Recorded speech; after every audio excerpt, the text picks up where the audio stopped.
Hey guys, welcome back to the channel. Whether you're here to compare apps, learn something new, or just stay updated, you're in the right place. Let's jump straight into it. Guys, welcome back to the channel.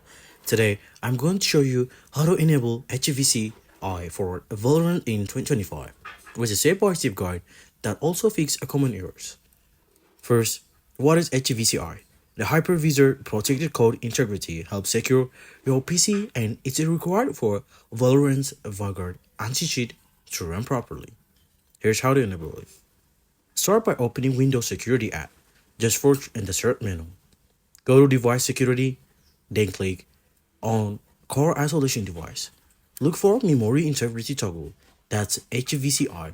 Turn it on. If the toggle is grayed out and won't switch on, don't worry. This usually means a driver conflict.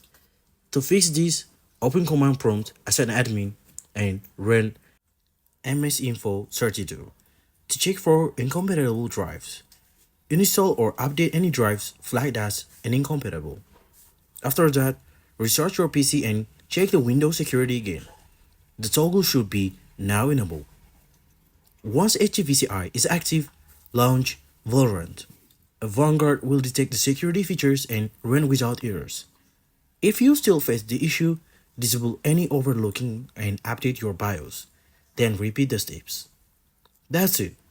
Enabling HVCI keeps your PC secure and fixes Valorant's common error in 2025.